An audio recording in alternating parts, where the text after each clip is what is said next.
We are going to continue the shiurim that we have on the tips of beautiful marriage.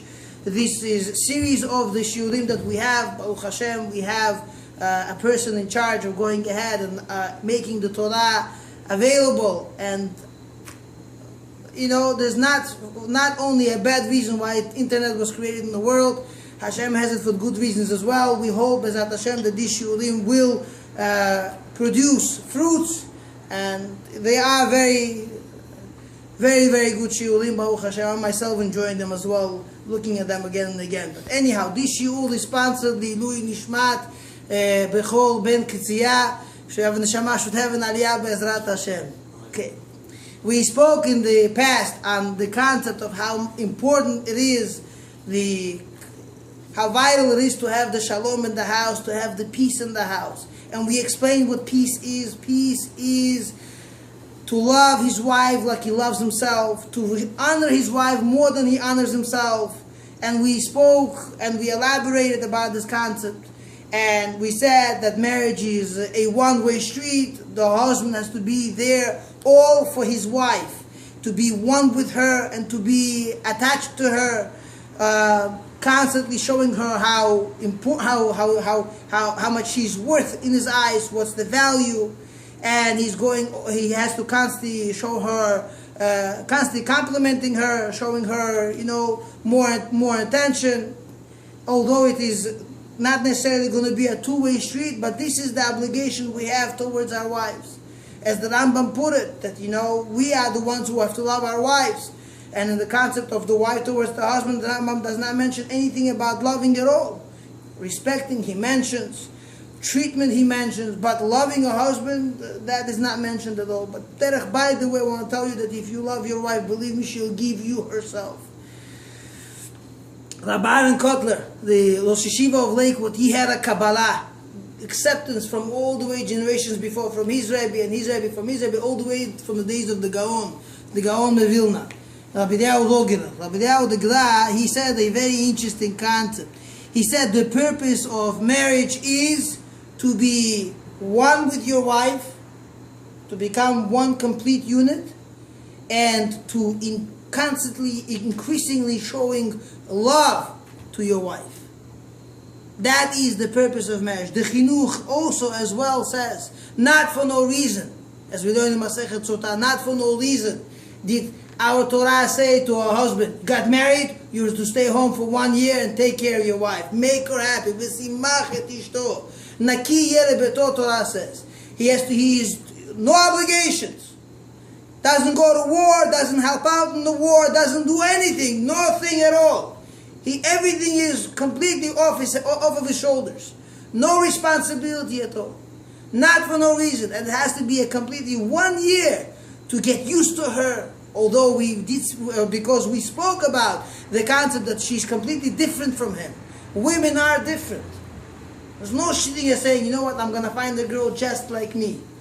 Right? And we said right away that, when 5 minutes later you realize, not like me, and not like me. Like the famous story one time I heard from my Rebbe, he said one time there was a big shiur, a big Rosh Yeshiva came from out of town, and he stood there by the podium, and he started to give over a lecture, and he's explaining something, and he's going at it again and again, and he sees that the whole entire community of hundreds of people that came to the shiur, that quarter fell asleep, that quarter is talking about something else. There was only one guy sitting in the front like this. He's like trying to delve into it, like, and the Rosh Yeshiva gets so enlightened and excited. One guy is paying attention, and he started saying, I'll explain to you, just to get it better. And he rubbed it in more and better explanation. And the guy is like, showing signs, like so excited over the shiur, over the lecture.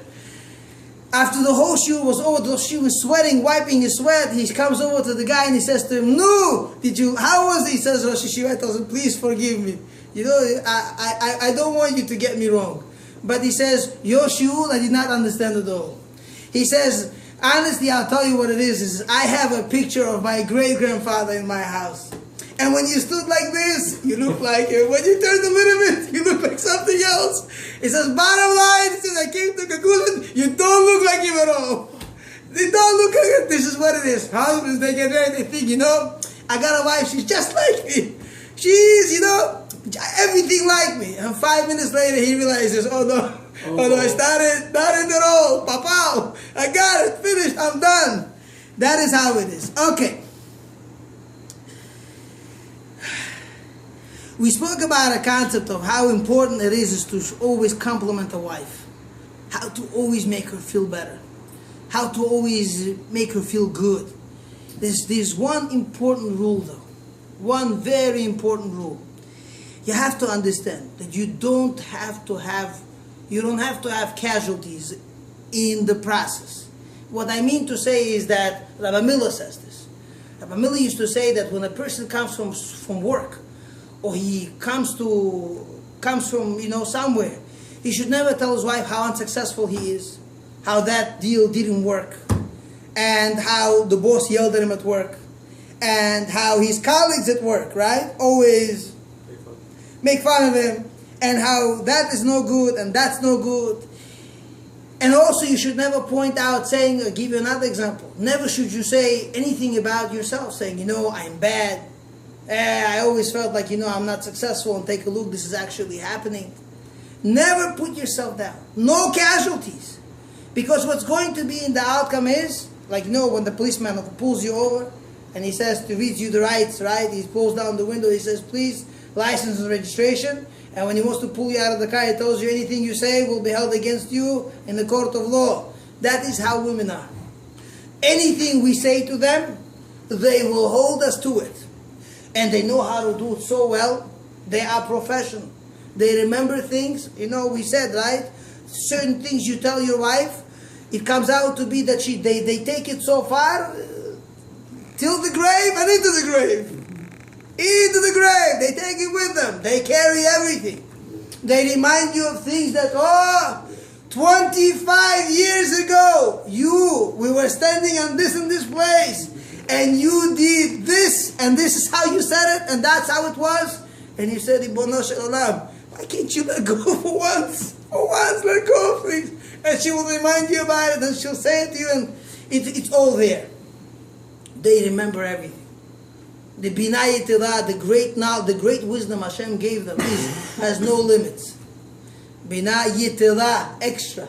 It's needed. No casualties in the process of trying to make her feel good. You're not allowed to. Not allowed to. Never, if there comes something wrong, negative about something, you say, this is not accepted. Kacha lo olech. That's not how it's going to go. Your mother, say, my mother is, leave her alone, she has nothing to do with this. She's a wonderful woman, she raised me for you, and she takes care of you, and believe me, she loves you. Maybe, you understand things a little bit differently.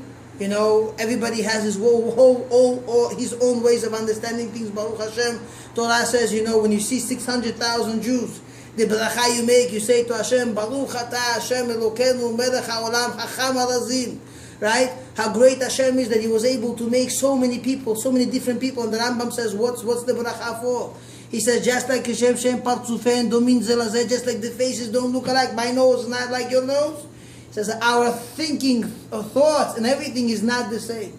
If I tell you 6 people think differently, you say, wow, 6 different opinions. But if I tell you 60 people have different opinions, you say, wow. But if I tell you 600, you're going to go out of your kelim, you go out of your vessel, say it's impossible. 600 opinions? He says, forget it, 600,000 opinions. You know what that is? Do you know what that is? We all think different. And you tell your wife, Baruch Hashem, you are very intelligent, and you are very wise, and you're very knowledgeable. That's why I married you. You are very, you're Baruch Hashem, you have a lot of great character, you have beautiful character traits, and everything is nice. You maybe, miscalculate something. Maybe miscalculate something. But never in the process take any casualties. You know what there will be at the end? She'll say to you, I heard this from my Rabbi. They'll turn to you and they'll say to you, even your mother is like that. Not only you. And they rub it in beautifully. It comes in. Your mother, your brother, your father, and your uncles and your relatives, right? And it goes, It goes on and on. There is such a thing. You'll be surprised. No casualties. No such a thing.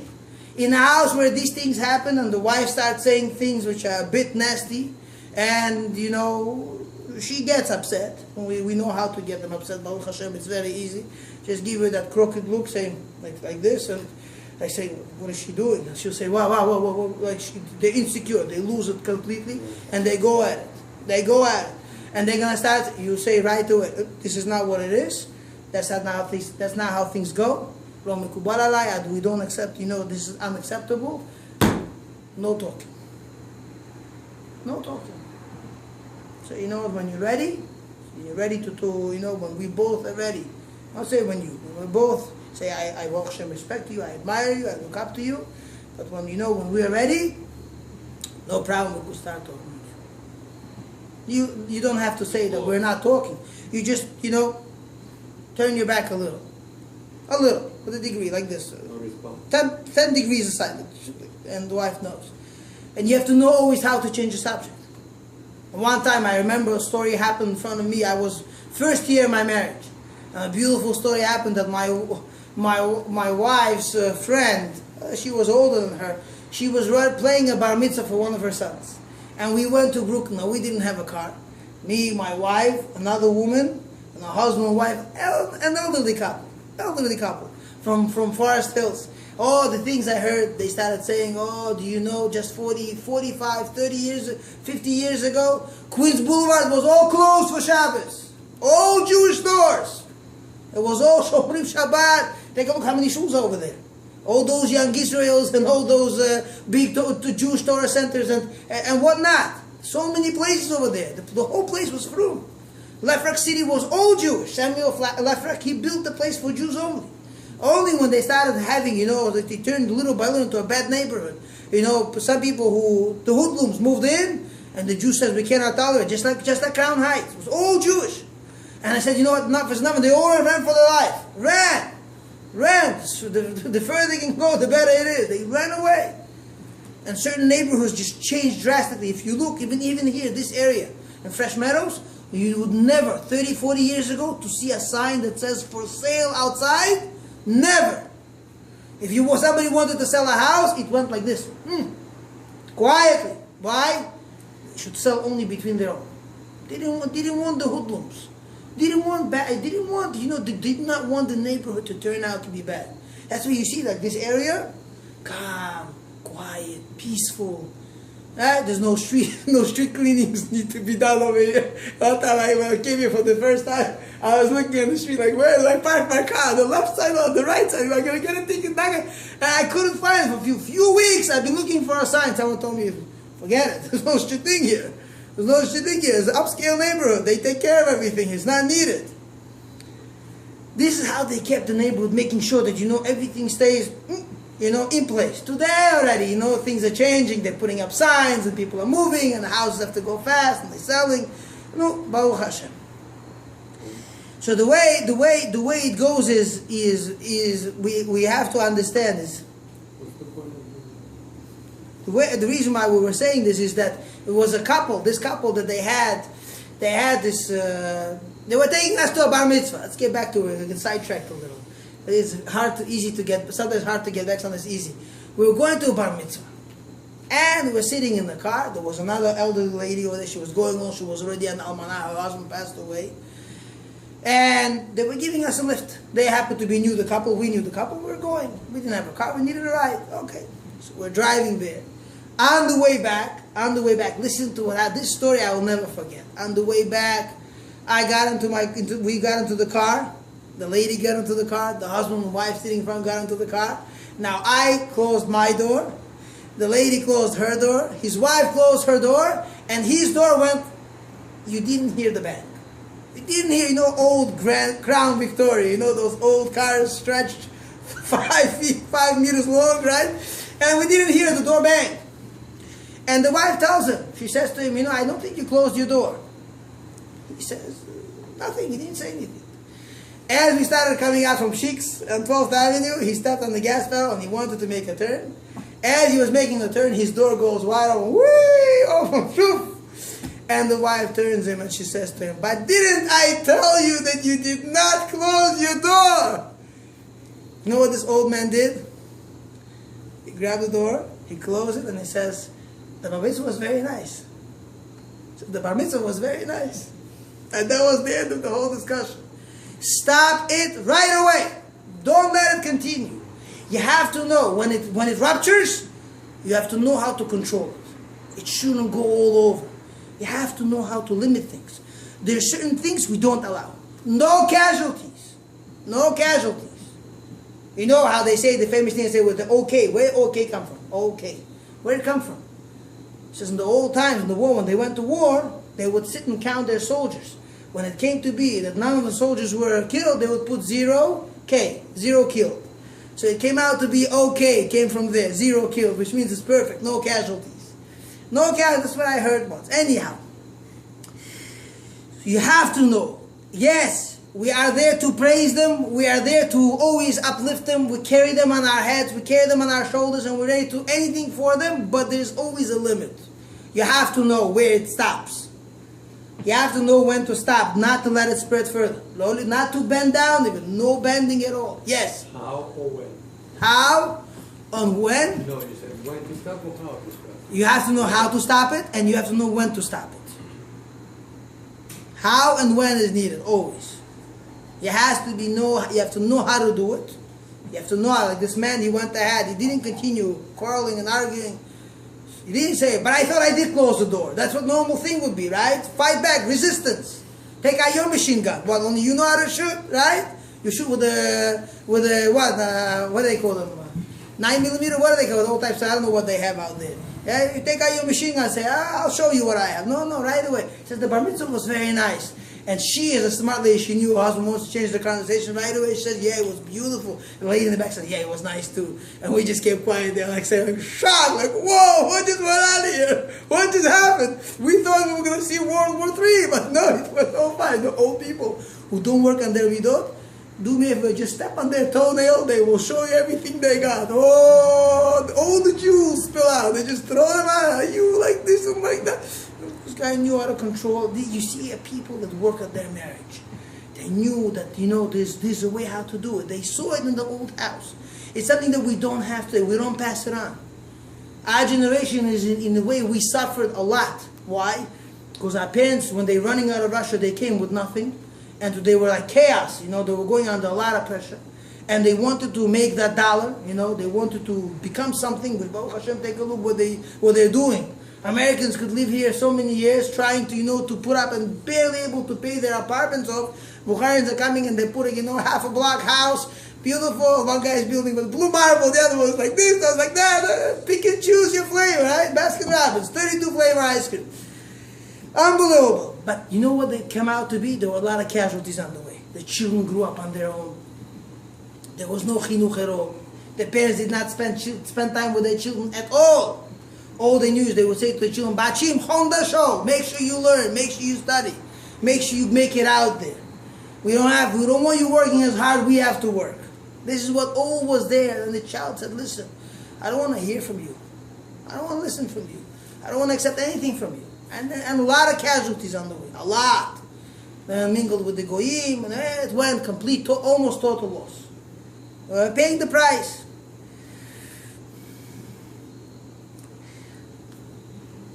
You have to be always careful. But always is another thing we have to understand.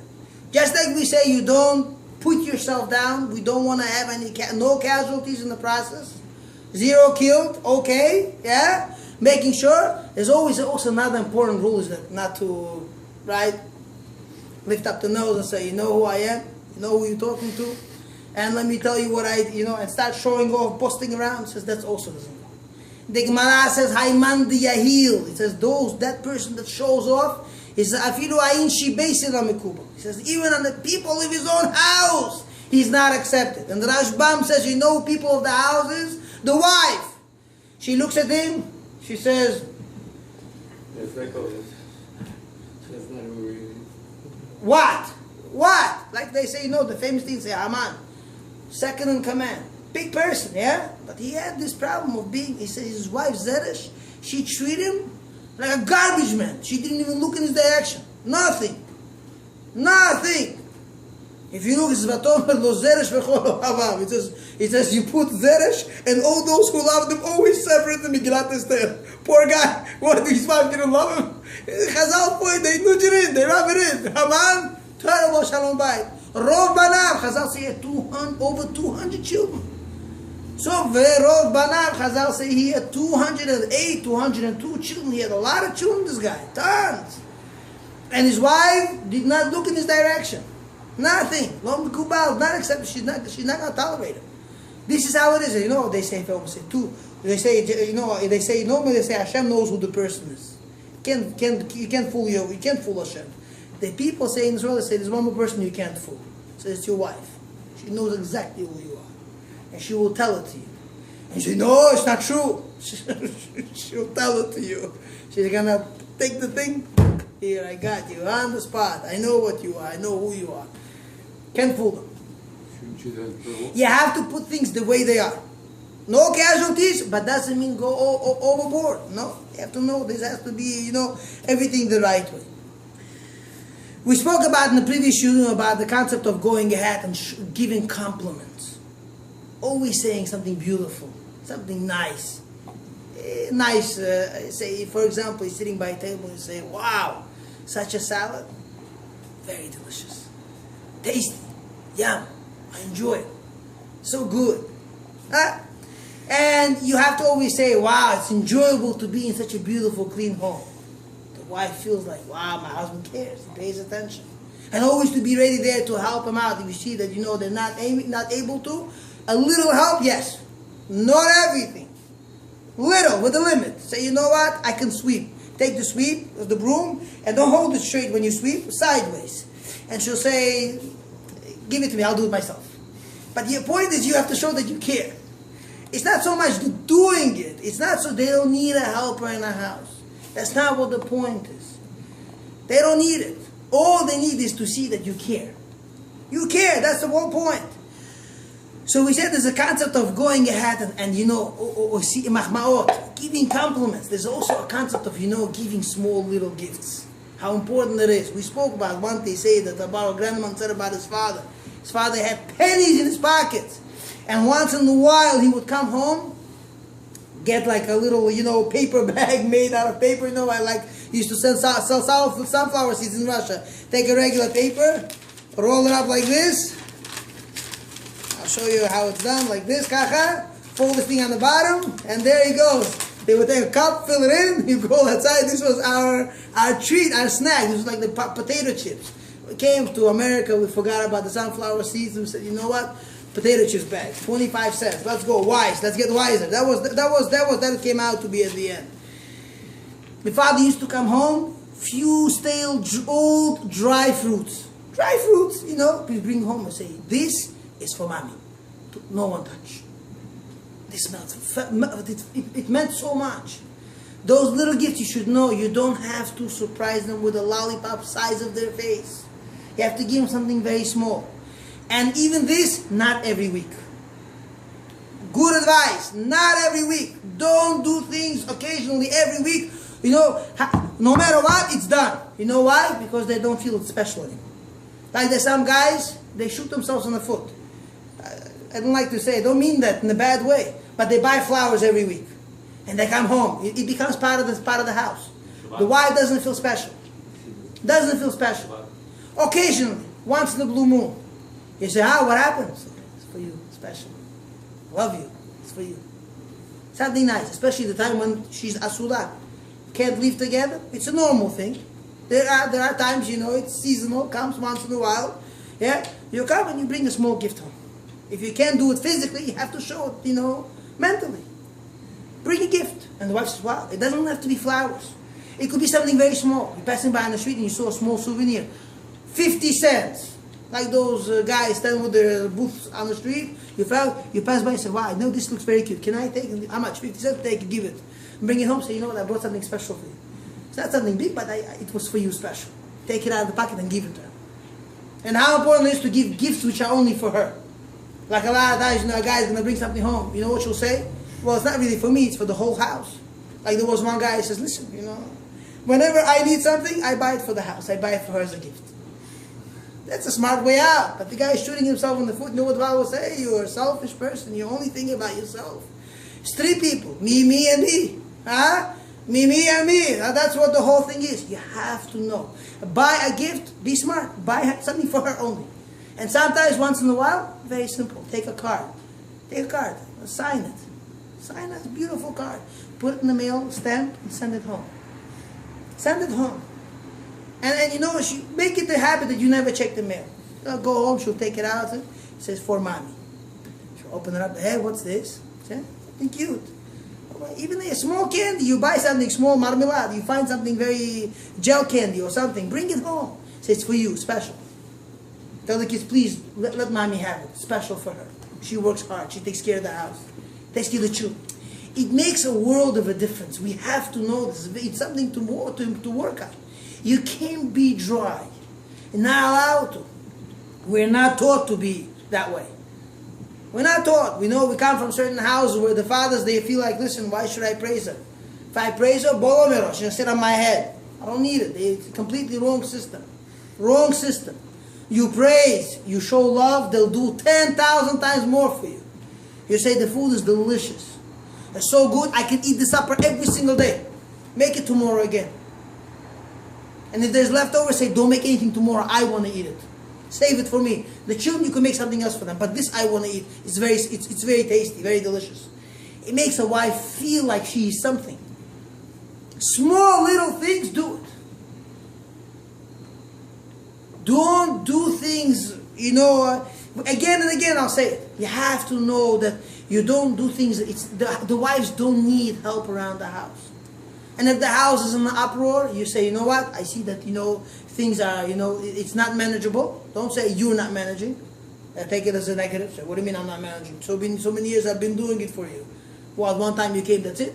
Sometimes they take it to the opposite extreme. So I see things are not, it's not the things are not getting something, I see that help is needed.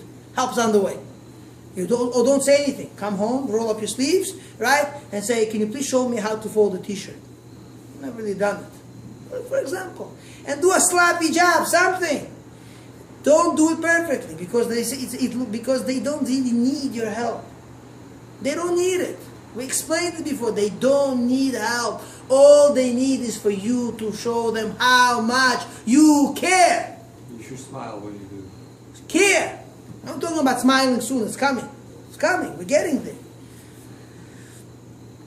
One time there was a guy. He came over to a rabbi. He says, you know what? He says, I'm ready to do anything you say, but buying flowers, never. I will never buy a flower for the house. And the guy says, why? So Shiva was very smart. He pulled over and says to him, explain to me, give me a svala, give me a reason. Why don't you want to buy flowers? He says, I'm ready to buy anything else, but not flowers. He says, why? He says, flowers, they simply wither. They get fast, they wilt out very fast, and they get waste of money. Chaval al-kesef. I feel bad. You know how men are. We explained it, right? When the vase falls in the house, the wife says, oh, it was so beautiful. It used to match my curtains, used to match the table, and the flowers used to fit into it perfectly. And it was this. And they start thinking how to fix the vase. You know what the guy says right away? Takes out a calculator. Okay, I lost $50. Today I'm going to get a $250 probably. Just too bad. It was better than Swarovski's crystal. This is how we think. Start calculating. But it was these guys that they refused to buy flowers. And the rabbi said to him, why? He says, because it's a waste of money. He says to him, let me ask you a question. He says, are you nearsighted or you're farsighted? He says to him, what do you mean? He says, when you're saying that the flowers get ruined, you're nearsighted. Because you only see what's happening now. You don't see the outcome that brings out of it. Those flowers stay in her memory forever. You know why? Because this time when you bought the flowers were a little bit with a different angle than the ones before. And they were more beautiful. They were they had a better smell.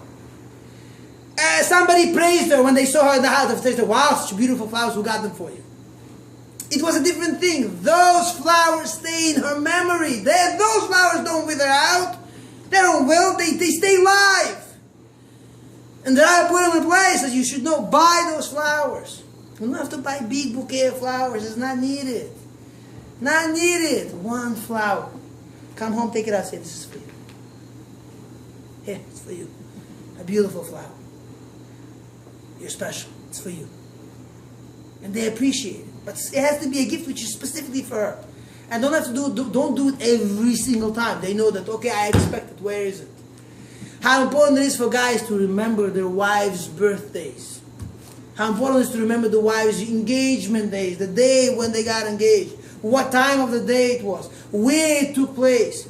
Important to remember the day of the wedding. Come ahead and send a gift card home, making sure it comes on time.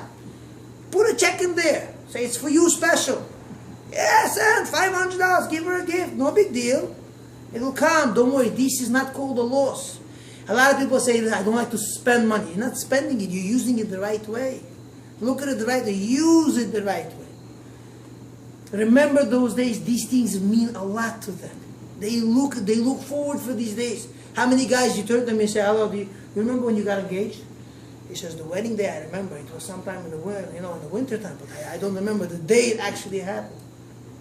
You have to do things, you have to know how to remember these things. And because to them it means a whole world. It makes it a big deal. It's a very big deal.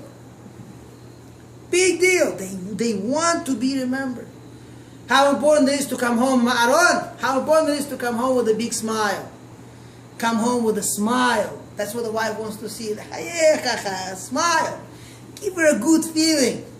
Because when you come home with like this, serious, they think something is wrong with them. They take it, they take it to themselves. Something is wrong with me. Come home, say, you know what? You look beautiful today.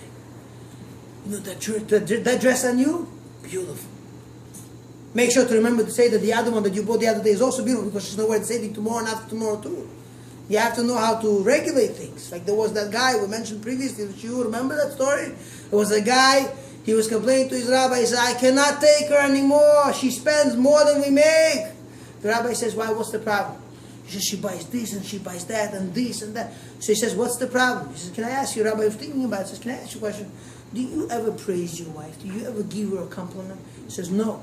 He says, why don't you compliment her? Tell her the dress you bought is beautiful. 3 weeks later, he runs to the rabbi. He says, Rabbi, no good. He says, what happened? He says, 3 weeks, she hasn't changed. 3 weeks, she hasn't changed. He says, okay, go to her wardrobe at home. Be smart. A lot of guys don't have it. It's not in the system. You have to program things. A lot of applications need to be put in. You got to know how to fill it out. And you have to make sure, go to class and say, you know what? This dress is beautiful. I like it. It's very nice. And it's very important to praise them. Say, this is very nice. That's very nice. You have a great taste. Great taste. You know what? When I want to buy something for the house, I will definitely take only you with me. Because you have exact taste to what we need. I can figure out these things. But you have a great taste. Say, yeah, I could get something nice. But you for sure know how to do it better than me. You know how to do it better. And believe me, they feel so good. It stays with them forever. Always giving that feeling of always, being smiling, being nice. Like the famous story with Rabbi Salanta. They say one time, he used to run. Every time he heard that certain Rav, certain Rosh Yeshiva is coming, big Adam Gadol used to come to the city, he used to run. He was so happy and inspired, excited to go to see this rabbi. One time he came and he saw it was Chodesh Elul, it was time of Elul, Yamim Nolaim, and the guy was walking like this, and you saw that serious in him. And Rabbi Salanta felt like, like in awe of him. And he says, I don't understand. He says, because of your Elul, I have to suffer. Because you are in this mood, I have to suffer. Don't forget the famous rule. Rabbi Salanta always said that your face, our countenance is Reshut HaRabim, is a public domain, doesn't belong to you.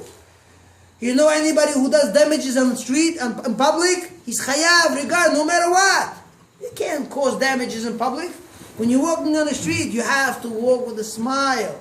Happy. Leven Shinai Mechal is much more important to show somebody people, right? His white teeth, smiling like this, right? Much more than giving him a fresh cup of milk. You know how expensive a cup of milk was in the olden days? Today it's available in the store. People don't appreciate milk. Besides the fact that who knows what's in there.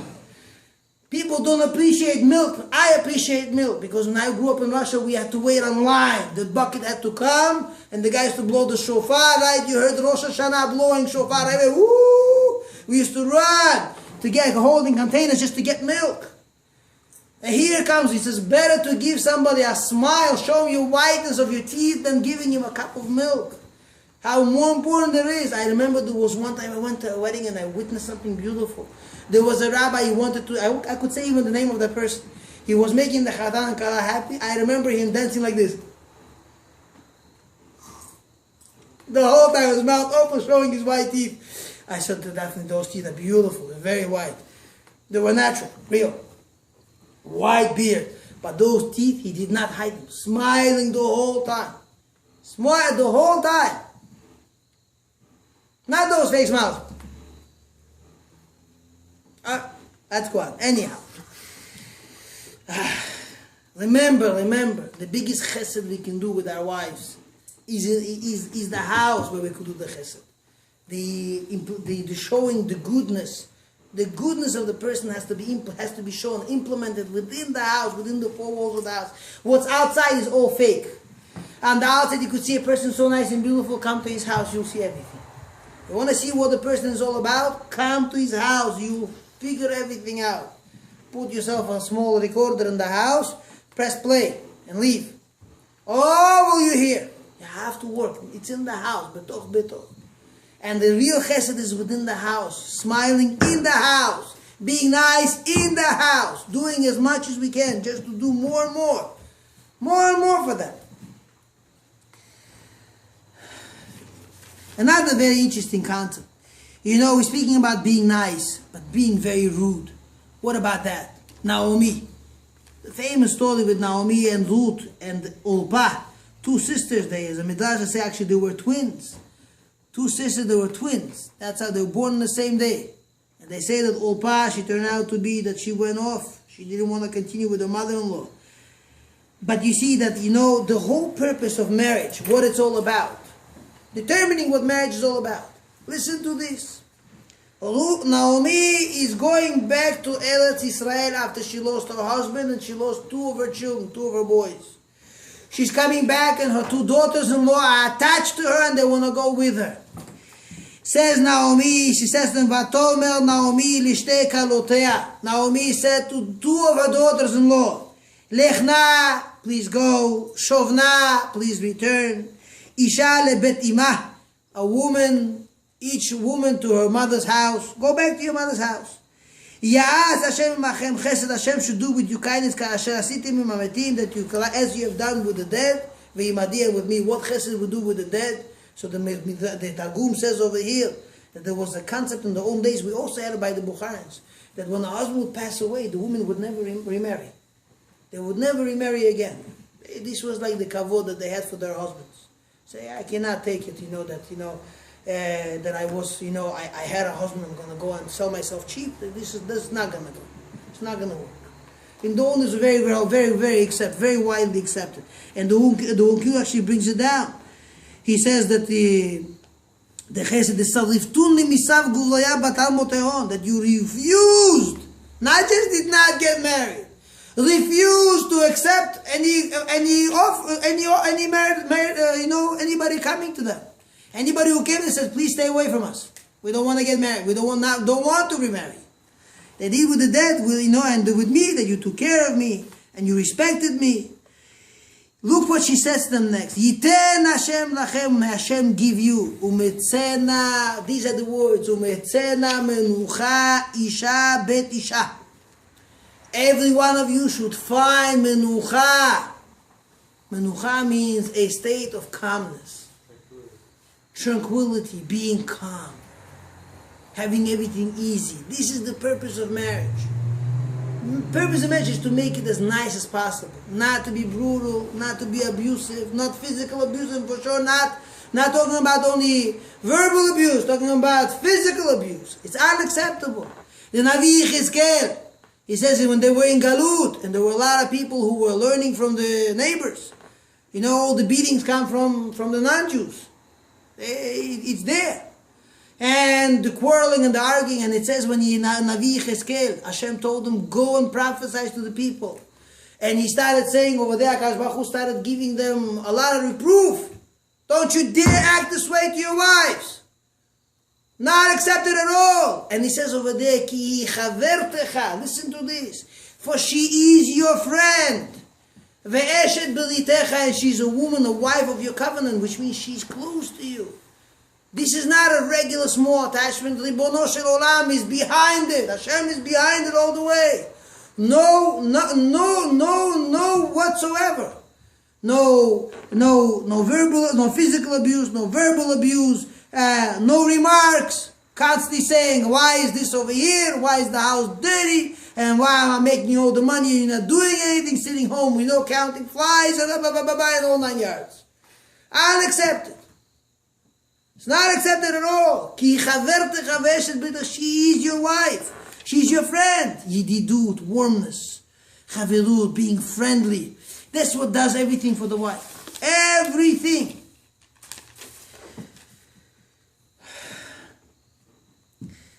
It's an interesting concept. There was one time somebody called up. He had a problem. It was an interesting problem. I want to share it with you. It was a story. Baruch Redman related the story. Somebody calls him up. And he says to him, I have a real serious problem and I need you to solve the problem. He says, what is it? He says, listen, I'm a man of Torah, I learn. My wife's, Baruch Hashem, she's a very good girl. Everything, perfect. But we have this one issue. I have a shi'ul on this and this day. I want to learn. And she wants me to, at that moment, we're going to be at my in-laws, to travel home with her. That I should be the one to take her home. She has another option. She could go with her sister. Or I even offered to her to stay a little bit later and I'll take her. And what about the house? Things that we would put in place. I told her I'm volunteering. I'll take care of everything myself. And she refused. She didn't want to hear. She wanted him specifically that she should be the one to go with her. No, I don't want you leaving me. I want you to go with me, and on and on. And they spoke and everything. And the rabbi said to him, what? He says, are you guys married? And the guy says, well, I just told you, me and my wife. He says, you're mistaken. You're not even married. You didn't even start. That's not what marriage is all about. Ultimatum, I want you to do this way or else. Like we said last time, the first time we said, a lot of people, they understand that Shalom Bayit means what? The excuse. Rabbi, I have to run home. Why? Shalom Bayit. You know what the impression I get? No problem. Your wife is standing by the door with a broom. As soon as you walk in, why did you come home late? It doesn't go that way. It's not like that at all. There has to be a understanding. There has to be friendship. Friends do not act this way. A Yididim, those who are close to each other, would never do such a thing. No putting pressure on the other. You have to know how, to care for one another. It's not, it's true that the husband has to do everything for his wife, but it does not mean that it has to stay that way and be a one-way street forever. The wife has to, automatically have, doing for him. She has to say, sure, why not? You know what? You go take care of this. And the stories I heard in the olden days, people had. I remember a story with Rav Meir Chadash. One time he was in the house. It was Chodesh Elul, around this time. And this man, he was a very hard-working man. And he, the parnasai in the house, the earning of the money was very difficult, was very tough. And they had to, they need to pay certain bills. The teachers have to get paid, and that one had to get paid. And Rav Meir Chadash, as a little boy, was 13 years old. He was eating in that house. And the wife came over to her husband in Chodesh Elul. He would learn double the time. If usually he learned 3 hours, 4 hours, in Elul he doubled that up because he knew Yamim Noraim are coming. The Rabbeinu Yonah B'nai Sharaya from Rav Huna in the Gemara that says that the person who wants kapara, he has to specifically add, increase in learning, double up his time. Not just time, but even double up the actual learning, because that will give him a kapara to a certain extent. This is what the Gemara says. And she turned to him and she said to him while he was learning, maybe, he says, if it's possible, that we the house, things are a little bit tight and we're eating stale bread. He says, there's a person in town that owes you money for the work that you did. Can you please go and mention to him about it? Maybe we'll get the money and we'll be able to pay for certain things. And the husband turned to her and he said to her, it's Chodesh Elul. It's the month of Elul. He says, and I cannot do this. He says, if I go and remind somebody about what he owes me, maybe Hashem is going to remind me what we owe him. The wife understood it. She said to him, no, I don't want you to go. I don't want you to go. She turned around. The house continues, no matter what. Things go. This is what, you know, once it used to be like that. Today it's completely lost. We lost it all. It became more like, you know, a war game. Shalom Bayit war games. Right? No war, you know, making sure we maintain the war so the house doesn't, the roof doesn't cave in. After all the fighting and arguing. You have to know, you know, that this is very important. Very important. Have to be always there of knowing and understanding one another. A famous story. They say one time, what it means of not to understand each other? I heard from Ravasti, he was saying it a long time ago. The story goes that, you know, there was a father, an old man, and a son. The father was very old, the son was younger. It was Kor Klavim, Russia, freezing cold, when it snows, you know, this much ice on the ground, and you never see the ground till the summertime. Only in May do you see all the snow, April, May, everything melt, and you start seeing the ground. Oh, father, old man, and they have a little problem. They come to a din Torah. They had a fight in the house. They come to the rabbi to resolve the issue. What happened? The grandfather said, the old man says, listen, he says, my son is young. He can, you know, manage without a coat. He had only one coat in the house. So I cannot stay in the house the whole time. I have friends. I do have to go out, say hello. I understand he goes to work, but while he moves his emotion, you know, the blood he's able to tolerate it. Say, I deserve the coat. And the son says, no way. So I provide for the house. You can stay home. You could go out after work, you know, to go out. If you want to see something to do, you could definitely do it tomorrow. Doesn't have to be done, you know, do it specifically in the morning hours. Go out in the evening when I come back. It's freezing, Kol Klavim. Yeah? Dog, you know, the Kol Klavim, they say Sabat Yichod, they say it's freezing, can't tolerate it. And each one is pulling the coat, it's mine, it's mine, it's mine, it's mine. The rabbi says, it's not going to go. Go home, and tomorrow I want you to come back and telling me, how, you know, not that I deserve the coat, but why the other one should deserve the coat. These two guys, they, you know, not out of their real will, went home, and they stayed up a second night, arguing and fighting why the other one should get the coat. And they come in the morning, the eyes are red, itching, burning, and they say, Rabbi, the son says, my father, Nebuch, Misken, poor guy, he deserves the coat. I can manage without it. It's only a few minutes away for me to run to the factory. I could get in. As soon as I get in, there's a little bit machinery there. There is heat. I'm able to tolerate it. It's possible, it's doable, it's very easy. So he says, my father deserves the coat. And the guy said, the father says, no, I can go out in the evening. You know, the milk will wait. I'm able to go out in the evening and get the stuff in the evening. It doesn't have to be right away early in the morning. It's fine. My son should get the coat. The rabbi sees each one says, no, I don't deserve the coat. So the rabbi says, you know what? I have an easy way out for you. He says, what? The rabbi goes to his closet, he opens up the closet door, and he says, okay, here's my coat, you can have the coat.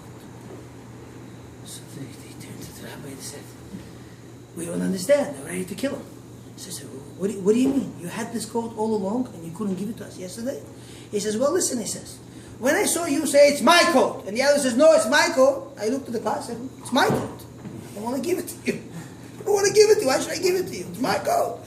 But now I see each one says, no, it's not my coat. I'll manage without it. Says, yes, I looked at my boss and said that I could also manage without it, so I gave it to you. This is what it means to do for one another. This is how a husband and wife are supposed to be with ourselves. That's what it is. Each one has to have such feeling. To do for the other. I'll manage without it. It's for you. It's just fine. You have it. It'll be fine. Like the famous story they say, well, two goyim, they met each other. And the guy tells them, Ivan, love you. I care for you. So the guy tells him, like this, saying to him, Evgeny, Eugene, you care for me and you love me? If you really care for me and you love me, tell me what am I missing? What is it that I need? Tell me, do you care for me? Do you have those feelings for me? This is what it's all about. You have to understand, very important. Another point, we have to know that that they need us there. They need the attention. They have this. They need it. It's like food for them. Imagine if I leave you for a few days without food, it won't go. Just like you need that physical food, she needs she needs that attention. It's needed. And if she doesn't get it the right way, you should know she's going to get it the wrong way. And sometimes listen to the story. It's a true story. Rabbi Grandman related the story. They say there was a story one time, one rabbi, one big chacham. He had to witness something very strange. What he had to witness is the following. A husband and wife, you look at them, very fine people. You would never think that something goes on in the house that's wrong. But it comes to a point where what? Where they were fighting. And the rabbi came to the house and wanted to figure out what the problem is. The problem was that he asked him. He asked the wife, is he a good husband? She says, yes, he's a good husband. Does he help you out? Sure, he helps me out. He does things around the house? Sure, anything I ask him, he does everything. But as soon as he's done, he goes, locks himself up in the room, and he sits in the emergency. And she says, and what's the problem? He says, but I still need a husband. I need him to listen to me. I need him to hear me out. I have what to say. I'm not just another part of furniture that's in the house that stays in the home the whole day, takes care of everything. That's not how it is. We're not just simply robots, that we press the button and everything has to be done. Okay, once it's done, okay, I gotta go. No. You have to be there, and you should know. This story went so far. They say that, the Stipler said, when the wife don't get that, when they don't get it, the Stipler, Rabbi Vishal Kanevsky, he said, it goes at pikuach nefesh. It goes to do or die situation. And there was a story about with the wife. She purposely used to go, instigate, turn him on, and give it to him. Just what? Just because at the end he used to come over to her and say, I'm sorry, you are wonderful, you are very nice, and you are beautiful, and all the praises in the world. She says, all the fights in the world are worth it just for that final state. All of it was worth it just for that. It's needed, it's food. This is what they need. This is what they need, it's needed. Also, you have to understand, we explained this one time. We said when they come to complain, it's not because they want to hear you to solve the problem. Solving the problem, they don't need you. They know very well how to solve the problem on their own. All they need you is just to listen. Don't give any suggestions. Hear her out. Listen to everything he has to say. A child does the same thing. You have to listen to everything from beginning till the end and say, yes, I understand. It is something I would not pay attention to it as the way you pay attention, but I understand you. You're right 100%. And you have to be involved. You have to listen to everything she has to say. Once she pours her heart out, it's all solved. It's all done. And there's a famous explanation from one of the Rishonim. They explain this beautifully. They say there was somebody who is bereft. He lost his father. He lost his child. Should be far from us. Lost his wife. Lost his brother, his sister, right? They lose a relative, something. And it's very emotional. When is the right time to go and to console him? They say to go to console him, you have to console him at the time, after they bury him. After the person is buried, after he's sitting Shiva on the floor, you go and you console him. This is, you would look, this is not right. You would think to yourself, no, just the opposite. That time when he had that loss, the dead person is laying before him, you come over to him, you hug him, you say, I feel for you. I'm sorry, I feel sorry for your loss. It's a terrible thing. Chachamim say, no, this is not the right time to do it. You know why? Because at the time of loss, we know what he wants to know? He wants to feel the loss. He wants to stay with that feeling. Because when he'll look at you and say to you, no matter what you will say to him, you know what he'll turn to you and say, do you even understand what I'm going through? Do you even have the slightest idea of what's happening over here?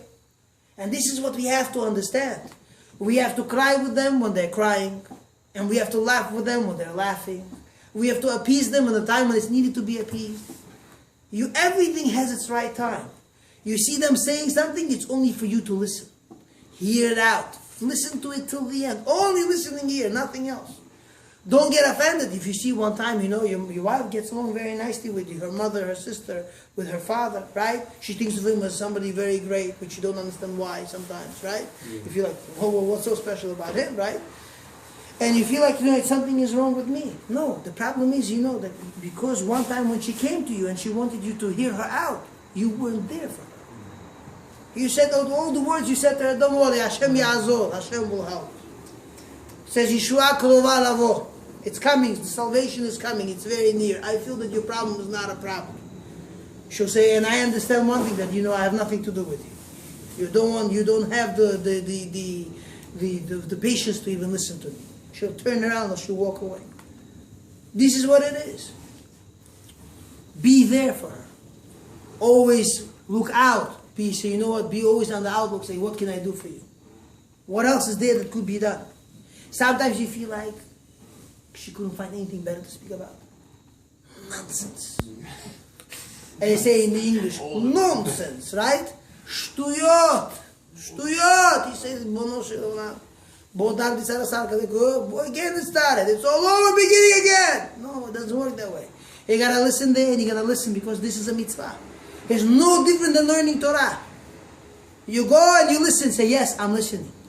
You're giving a shiur, my Rosh Shiva gives a shiur, and you give a shiur, as much as the shiur is important, what you have to say is important to me more also. Sit down there and listen to everything she has to say. It's needed. Don't have to say anything. Rabbi Miller always say, man should have few words in their vocabulary. Yes, yes, yes, no, maybe, why not? Okay, I agree, you're right.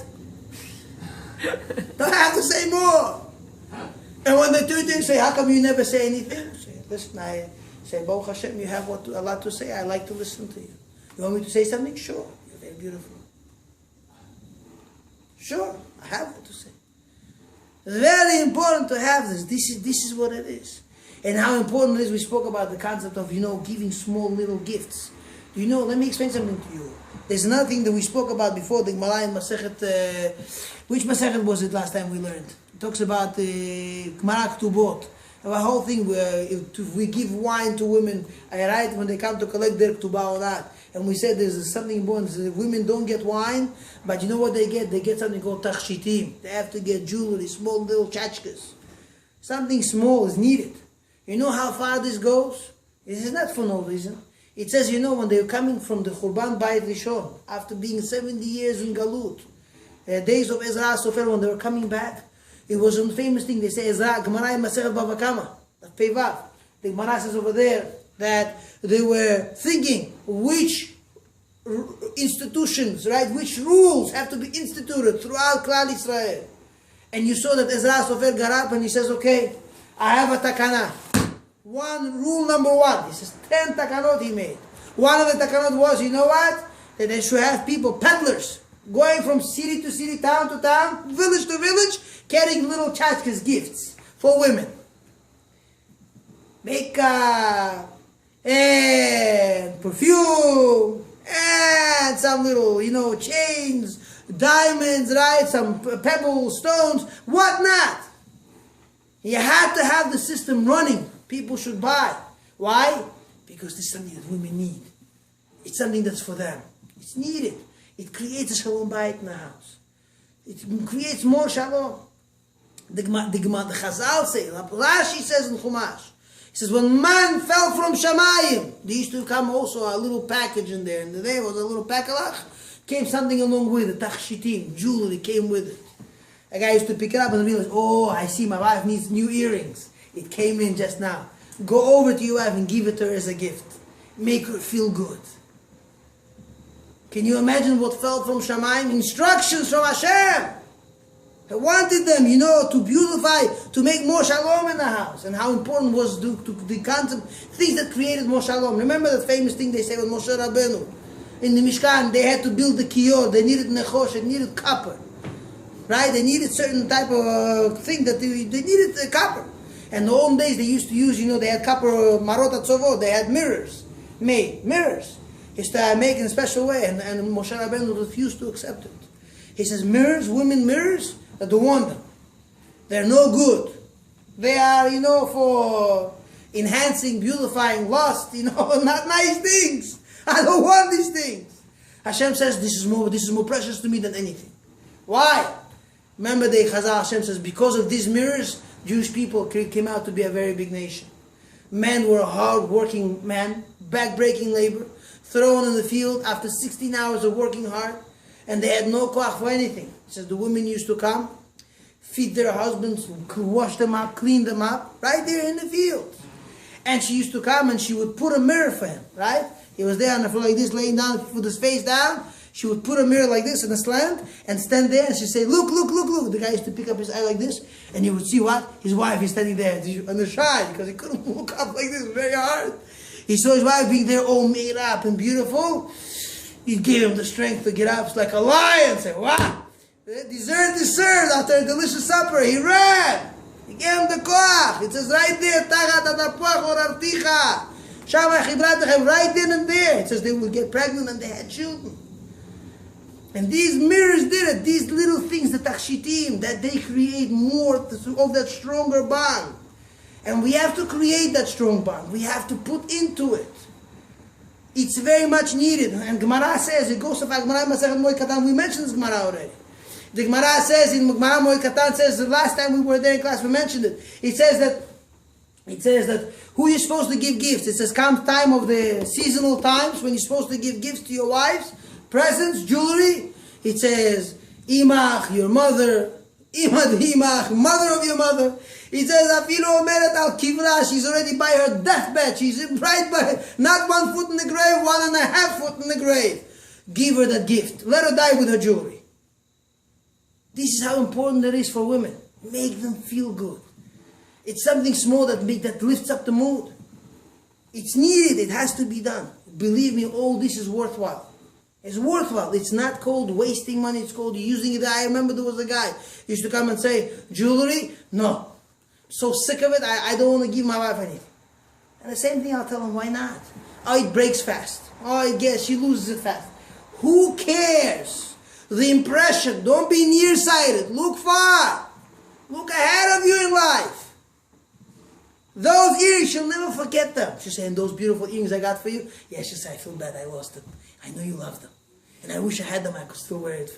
Maybe, maybe we could find another matching earring to this earring. Is it possible to do it? So you know what? I have something else instead. It's going to be too expensive to do it. I have got you another pair of earrings. Do it. Something small. It's needed. And I'm talking to myself. This is not the point. Is we have to work on ourselves. It's very important. The Gemara says that Rava used to tell people of Mechuzah. The Gemara in Masechet Bava Metzia. The Gemara in Masechet Bava Metzia says over there, I think if I'm not mistaken, Daf Vav. The Gemara says over there, Rava used to tell these people of Mechuzah, they were rich people, very well to do. He would say, "O kiru nashayich, respect your wives, respect them, pay attention to them, give them everything they need, make them feel good. Ki hechi diditatu, that they should become rich." They were rich already. What was the point of him saying it? The guys are rich anyways. You know what it is? Although you have it, doesn't mean you're actually getting bracha from it. A lot of people have a lot of money, but not necessarily they enjoy from it. The famous story they say with Rabbi Yitzchak Zilber, his grandfather. It was known to be that people were afraid of him. He was a man that when he would say something, that's it, it's done. It says that in the city where he was growing up, that the Rav was there as a Rav of the city. It says when there was somebody who came to visit the neighborhood, Rav, and he was walking through the streets of the streets where the marketplace was. It says when he was walking to go into store, suddenly he saw people running before Shabbat, running. And he says, what's happening? What's going on? Who's coming? He says, the rabbi is coming on the main street of this. Why? Because he was known to be that when he used to walk on the street, it was known to be that it's time to lock up all the stores. Lock up! And they used to run! And the stores used to close. Gates down, just close everything fast. They say a story happened. There was a guy A barber refused to close. He would start working on Shabbat, or he was doing something that he was doing wrong. He started giving all type of haircuts which were prohibited to be given. And the story goes, there was a man, and the rabbi called him over. He says, "Come." He tells him, "I don't want you doing what you're doing. It's wrong." He says to him, "Okay." He stopped. A week later, the rabbi hears the guy still continued. He called him over. He says, "Why are you doing it?" He says, "Listen, Parnasa, I have to make money. I need to eat." The rabbi says to him, "And when you have what to eat, you think you'll be able to eat?"